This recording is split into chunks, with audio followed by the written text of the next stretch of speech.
Next है significance of mitosis, the purpose of cell division, कि mitosis की significance क्या होती है, इसका पर्पस क्या होता है सेल डिवीजन का हमारी ह्यूमन बॉडी में कहाँ कहाँ पे ये यूज़ होती है, और नॉन ह्यूमन बॉडी में अगर प्रोकैरियोट्स की बात करें तो वहाँ पे कहाँ पे माइटोसिस कहाँ कहाँ पे होती है और किस किस जगह पे होती है, कैसे होती है। सबसे पहले अगर देखें तो ग्रोथ एंड डेवलपमेंट क्या होती है, ऑर्गेनिजम्स की ग्रोथ में, मैचुरेशन में। अच्छा, जैसे कि आप देखो कि एक सेल से मज़ीद सेल बनते हैं। मैंने आपको बताया कि एक जाइगोट होता है, वो एक सेल होता है, वो मज़ीद सेल डिवाइड करता है, ठीक है। 1 से 2, 2 से 4, 4 से 8 सेल बनाता जाता है और देन फीटस बन जाता है। उस फीटस से एक चाइल्ड बनता है और देन एक एडल्ट बन जाता है। ये एक पूरा लाइफ स्पेन है और इस पूरे प्रोसेस में क्या होता है, माइटोसिस का प्रोसेस हो रहा होता है।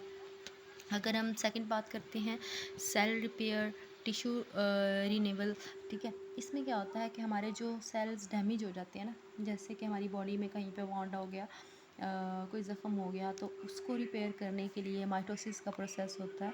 तो वहाँ पे जैसे आप कहते हो न्यू सेल जो होते हैं आ जाते हैं, तो वो उसको हील करने के लिए, उसको रिपेयर करने के लिए जो न्यू सेल होते हैं वो थ्रू माइटोसिस के प्रोसेस होते हैं, ठीक है। ये सब प्रोसेस, और हमारे जो ओल्ड ब्लड सेल्स होते हैं, रेड ब्लड सेल्स होते हैं, उनको रीन्यू करते हैं माइटोसिस फेज़ के थ्रू। उसके अलावा आपके जो स्किन सेल्स होते हैं उनको रीन्यू करते हैं। जैसे आप कहते हैं ना, स्किन जो आपकी होती है वो अक्सर खुरदरी सी होके थोड़ी थोड़ी आपको फील होती है ना, जैसे रफ़ सी होकर उतरना शुरू होती है। तो जो न्यू सेल्स आते हैं वो स्किन सेल्स होते हैं, वो माइटोसिस के थ्रू होते हैं, ठीक है। ये सारा प्रोसेस किसके थ्रू होता है, माइटोसिस के थ्रू।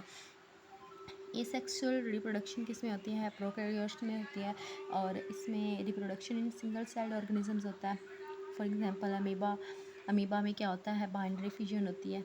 बाइंडरी फिजन मैंने आपको जैसे स्टार्टिंग में बताया कि माइटोसिस में बाइंडरी फिजन प्रोकैरियोट्स में होती है, ठीक है। बाइंडरी फिजन का मतलब होता है कि एक सेल से 2 सेल बनने हैं, ठीक है। जैसे कि इस अमीबा में बन रहा है, एक सेल ने अपने जैसी 2 कॉपीज़ बनानी है। ऐसे ही हाइड्रा का है, हाइड्रा अपने साथ एक बड छोटा सा बनाता है, ठीक है। एक छोटा सा बड अपने साथ अटैच करता है और आहिस्ता आहिस्ता जैसे वो बड बड़ा होता है ना, ये वाला बड, तो इसको वो डी अटैच कर देता है, मतलब अपने आप से उतार देता है। और वो जो बर्ड होता है वो मज़ीद आगे न्यू हाइड्रा को जनरेट करते हैं, न्यू हाइड्रा बनाते हैं। ये प्रोसेस होता है थ्रू माइटोसिस के। Then genetic continuity and stability, इस प्रोसेस में क्या होता है कि मेंटेनिंग द जीनोम, आपके जीनोम में प्रॉपर कितने 46 नंबर ऑफ़ क्रोमोसोम्स होते हैं। जैसे कि मैंने आपको बोला कि 23 पेयर्स ऑफ क्रोमोसोम्स होते हैं हर ह्यूमन बीइंग में। तो उन 23 पेयर्स का आप करेंगे तो 46 टोटल क्रोमोसोम्स बनेंगे। इन क्रोमोसोम्स को एस फेज़ में लेके जाना, देन इनको आपने मेंटेन रखना है, मतलब कि इनकी तादाद कम ना हो ना बढ़े, और उसको मेंटेन करना, ये सब प्रोसेस थ्रू माइटोसिस के होता है।